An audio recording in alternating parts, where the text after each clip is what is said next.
Alright, we got some big news around the basketball world. If everybody hasn't noticed, the NBA Finals is over. The Miami Heat lost in a 5-game series against the Denver Nuggets in decisive fashion over the underperformance of Jimmy Butler.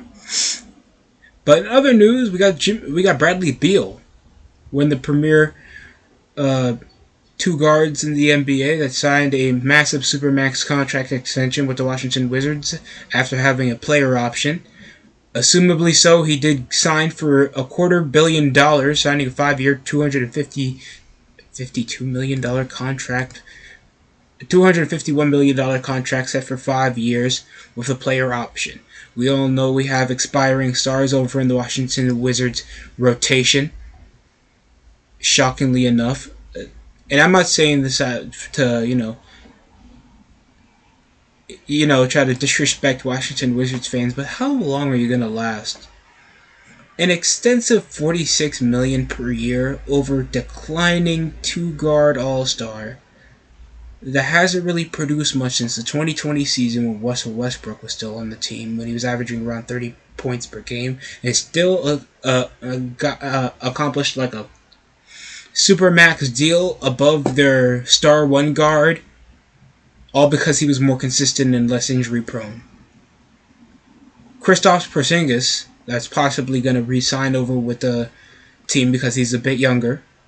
Kyle Kuzma, that has an expiring $13 million still with a player option after being acquired over a trade from the Los Angeles Lakers. And a bunch of rotation pieces, no disrespect. Corey Casper and Daniel Gofford are some decent players to have on the rotation, but not much to really make a push over for the playoffs since they had Spencer Dinwiddie.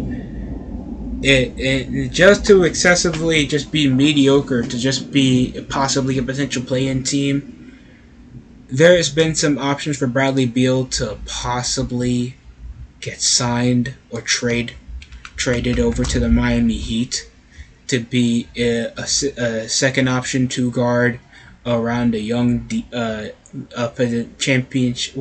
contending Miami Heat team that's, I guess, still trying to buy up for that next potential star. I don't feel like Bradley Beal's it. I think we have enough playmaking two guards. I feel like Gabe Vincent can compensate. I know he's possibly not superstar level, but I think we shouldn't be trading that much over for that exorbitant of a contract for a second option player. I said it, Bradley Beal is a second option player, only given that amount of money because Washington needed a draw.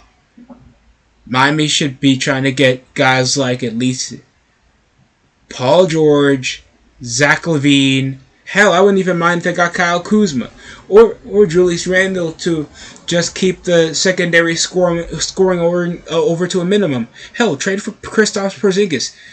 He's over with a player option in just the next couple seasons. Imagine him playing over in a big market to make Bam have a more defensive role so he doesn't become reliant. Because we know, like around the finals, he came dropping 21, and then he was disappearing for the next 2 quarters of basketball. And this is not to discredit Bradley Beal. If the Wizards were just trying to build him over on that max so they can compensate for talent in the future to possibly trade, because we know that the draft is around the 22nd, I could understand. Possibly the Washington Wizards could be a big option. The Philadelphia 76ers could be a big option. They have rotational pieces that can become potential stars. Or the New York Knicks. Or the Washington Clippers. I mean, not the LA Clippers, my fault. Or the Golden State Warriors. There's a lot of supposed options that could actually play into Beal's strengths. Or the Milwaukee Bucks. But the Milwaukee Bucks already have our aging rotation team that, is averaging around 35 years. Brook Lopez is great, but he's 35 years old. Chris Middleton's already around his prime, so is Giannis Antetokounmpo. Giannis is shockingly one of the younger players on this team.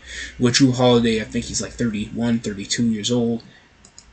Joe Ingles is on the team. after getting traded from the Utah. I think he was off waivers from the Utah Jazz. So, and they have like Wesley Matthews, Grayson Allen. He's older than you think. So there's only so much options you can have that over a potential two guard spot when Middleton's already like the second option scorer. I do feel like the Bucks should be trying to get some premier young pieces. Or the 76ers that we know Harden's been rumored to leave, possibly swing off Tobias Harris. That's just a formulaic wing player that got like a max contract, but I don't know if that's going to compensate. Like Jaden Springer should also be involved. I don't know who else. Possibly for potential youth, they can also pick up Tyrese Maxey. That wouldn't be an issue if they still had Matisse Thybulle on contract to possibly get a more long-term 1-2 punch. Thanks. Beal will be turning 29. I mean, no, he'll be turning 30 in just a few weeks. And then we got the New York Knicks. After, people thought there was buyer's remorse after not getting Mitchell Robinson, I feel like the Knicks are in the perfect position that they are. I feel like they need to build around depth pieces or around about like a better option than possibly Julius Randle for Brunson to play around.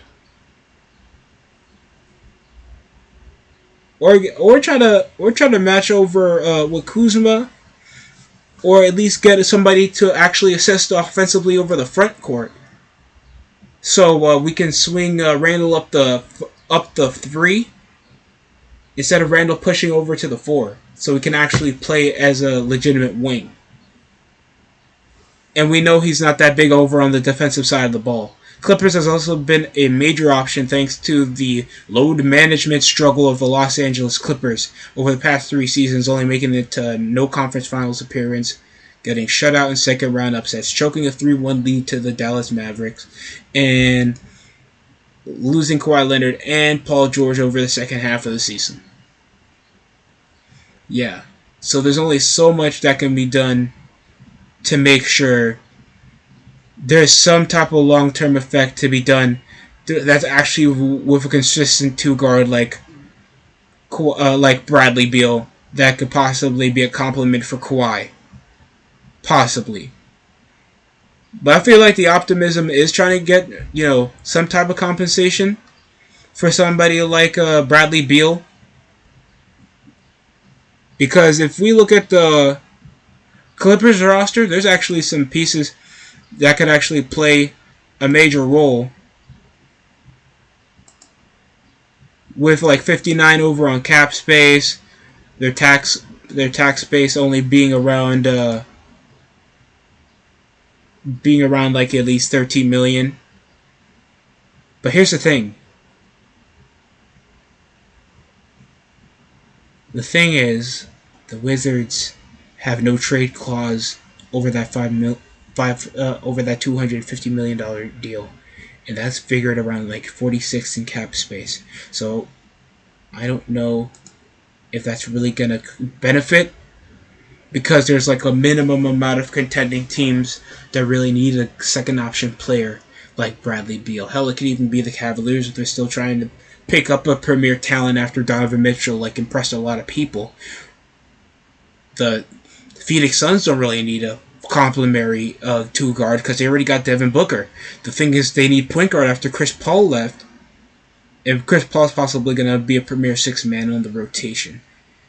Toronto's obviously going to blow up after losing their head coach.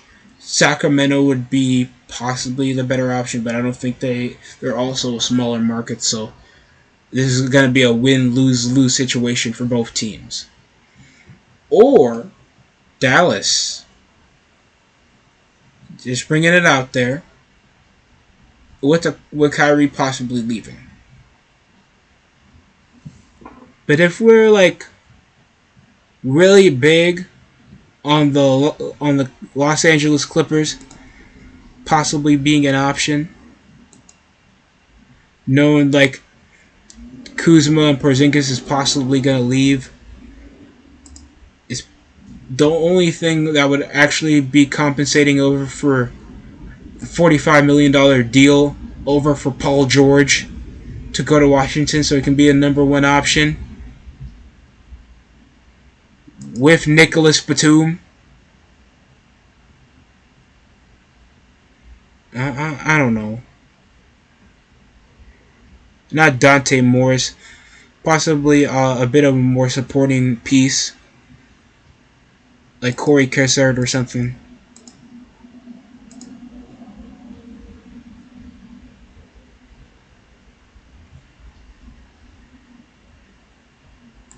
Knowing like they got Westbrook on cap hold, thanks we don't know if he's going to resign after a minimum deal after that three-way trade with Utah, is including Mason Plumlee, Rodney Hood that didn't even play this season, and Xavier Moon. The only guys that they possibly have locked up for a few more years is Brandon Boston, Terrence Mann, Anfernee Zubac, Robert Covington that I feel like he needs to leave, and Eric Gordon that they could possibly last like a 2-year extension on Eric Gordon. Even though I feel like his value over a 3-and-D player or a spot-up shooter kind of declined since the rebuilding years of Houston.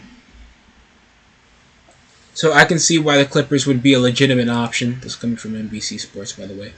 But I sort of agree over in the matter. The Clippers could possibly give an equivalent amount of depth for potential stardom for a small market, and they possibly have a lot of good pieces like Paul George, Nicholas Batum, possibly Terrence Mann or Bone Harlan to play for this team. Or I guess a number one option. There could be a 4-way or 3-way trade.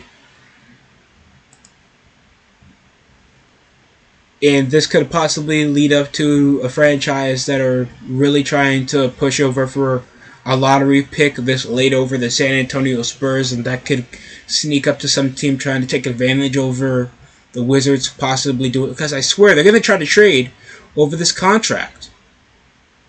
So we got to see about that. Possibly the Utah Jazz, after trying to make some marketability over the All-Star break, knowing that Lauri Markkanen could only do so much. Mike Conley, you don't know what you're going to get off him. Jordan Clarkson, I expect him going to somewhere else. They need to build over for the future after the Rudy Gobert Donovan Mitchell project didn't work.